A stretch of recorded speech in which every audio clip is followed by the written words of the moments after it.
ข้อนี้เนาะเปลี่ยนเป็นเชิงขั้วมันจะง่ายกว่าเนาะเพราะฉะนั้นก็พยายามวาดกราฟก่อนเพราะฉะนั้นกราฟแรกเนาะจะได้ว่าอะไร y เท่ากับ square root 9ลบ x กำลัง2เท่ากับ y เท่ากับ square root ลบ square root 9ลบ x กำลัง2เนาะแล้วนี่คือ x เท่ากับ3กับ x เท่ากับ3ส่วน2อันนี้คือ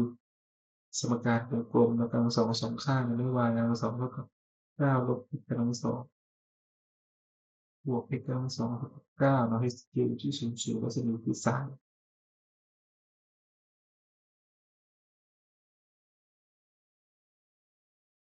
มันก็รวมกลมกัน นี่ไงต่อเนาะ x เท่ากับ3กับ x เท่ากับ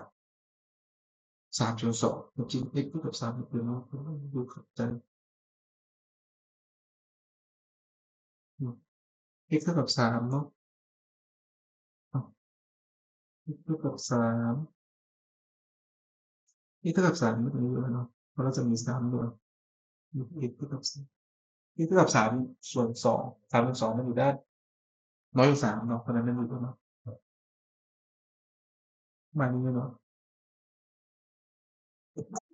เนาะ x เท่ากับ3ส่วน2ประเด็นคือ x เท่ากับ3ส่วน2 y เราคือเท่าไหร่นะเราก็ไปตรงนี้ x เท่ากับ3ส่วน2มันคือ y กำลัง2เท่ากับ9ส่วน4เท่ากับ9เนาะ9ส่วน4เท่ากับ9ย้ายค่ามา y กำลัง2เท่ากับ9ลบด้วย9ส่วน4เนาะใน y กำลัง2เท่ากับ36ลบ9ส่วน4เนาะ y กำลัง2มีค่าเป็น27 4เนาะหรือ y เดียวมีค่าเท่ากับบวกลบ3รูท3ส่วน2อันนี้ก็เป็น3รูท3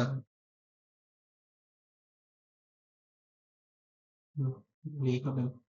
3ส่วน3กับ3รูท3ส่วน2เนาะนี้ก็เป็น3ส่วน2กับลบ3รูท3ส่วน2อ่ะทีนี้เราก็แปลงเป็นเชิงขั้วแล้วแรงเงาดูแรงแรงเงาตรงนี้ใช่ไหมเราก็แปลงเป็นเชิงขั้วแล้วนี่คือที่จะเขียนที่ของขยับตรงนี้ก่อนจะได้ไม่กินพื้นมากเนาะมันคืออินดิเกตเชิงขั้วเราก็แปลงทุกอย่างเป็นเชิงขั้วก็อินดิเกต1ส่วน square root 1 2บวก5 2 y ที่ x เนาะเราก็แปลงเป็นเชิงขั้วเป็นอินดิเกต1ส่วนอันนี้ได้เป็น r กำลัง2อย่าลืมคูณ r นะดู r ดีเซต้าหรือเป็นสแควร์รูทด้วยนะมาดูขอบเขตเริ่มจากจุด0 0เสมอรากไปยังแรงเงาเอาให้รากตรงไหนก็แล้วแต่เนาะรากตรงไหนก็แล้วแต่มันเจอเส้นสีฟ้ามาเลยปะเพราะฉะนั้นแรงเงาอะไรก็ได้เพราะฉะนั้นเอออันดับแรกเราเจอเส้น x เท่ากับ3 ส่วน 2เนาะเพราะฉะนั้นเราก็จะได้ว่า x เท่ากับ3ส่วน2 x คืออะไรก็คือ r cos theta เนาะ r cos theta เท่ากับ3ส่วน2เนาะเพราะฉะนั้น r เดียวมีค่าไปเท่าไหร่3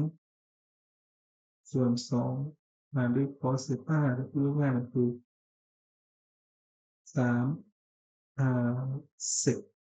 theta ส่วน2เนาะมันตอบเกตแรกคือ3 sec theta ส่วน2เนาะอีกอันหนึ่งคือวงกลมคืออะไรวงกลมคือกำลัง2บวก y กำลัง29ลบ r กำลัง2 9 r เดียวเท่ากับบวก3ลบ3 r ไปลบไม่ได้เพราะมันใช้3ตัวเดียวเนาะทีนี้แทนเซต้าครับเท่าไหร่เนาะเซต้าหายังไงเซต้าจุดแรกคือจุดนี้เนาะจุดด้านล่างกับจุดด้านบนเพราะฉะนั้นแทนเซต้ามีค่าเป็น y ส่วน x เนาะเพราะฉะนั้นแทนเซต้าจะเท่ากับ3รูท3ส่วน2รูท3ส่วน2หารด้วย3ส่วน2น้อยตัดเพราะฉะนั้นแทนเทต้าเท่ากับรูท3 ดังนั้นเซต้าเดียวเท่ากับพายส่วน3เนาะข้างบนได้พายส่วน3ด้านล่างเนาะตามกฎนาฬิกาคือลบพายส่วน3เนาะลบพายส่วน2นะสิ่งอย่างนี้ตัดกันได้มันคือได้ r เดียวเราอินทิเกรตออกมาจะได้ r ลบพายส่วน3จะลบพายส่วน3มี r ลบเป็น3นำส่วน2เซกเซตาตัว b เซตาเนาะสิ่งที่ได้คืออินทิเกรตลบพายส่วน3จะลบพายส่วน3นี่คือ3ลบ3ส่วน2เซกเซตามีเซตาเนาะเราจะได้ว่า3เซตาลบ3ส่วน2อินทิเกรตเซกเนาะได้ลอนแอบสูตเซกเซตาบวกรูทแทนเซตาตั้งแต่พายส่วน3ถึงลบพายส่วน3เนาะ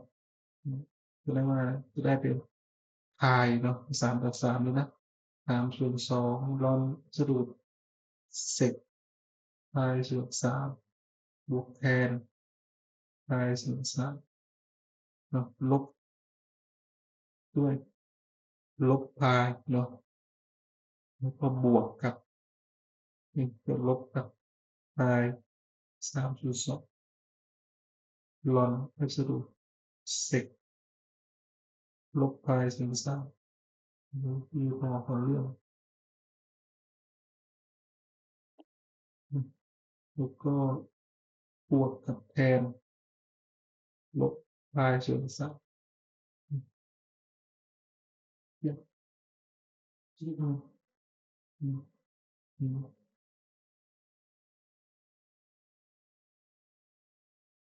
สิ่งที่ได้ว่าอะไรเนาะกระจายลบเข้าไป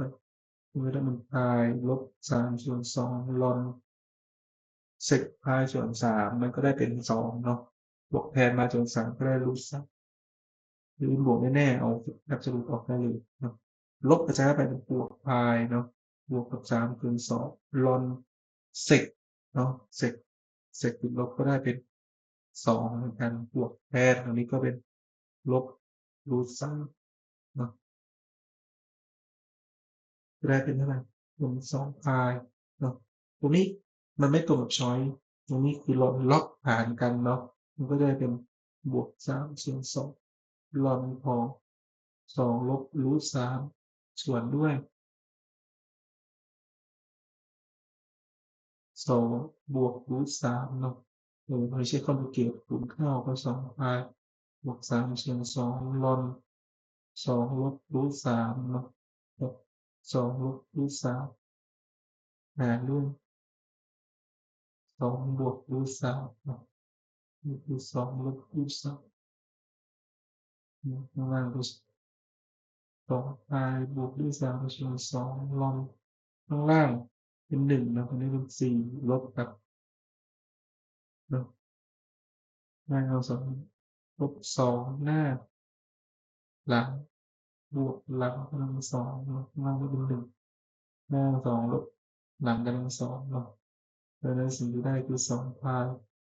บวกกับ3ส่วน2ลองลบสดุ7ลบ4รูท3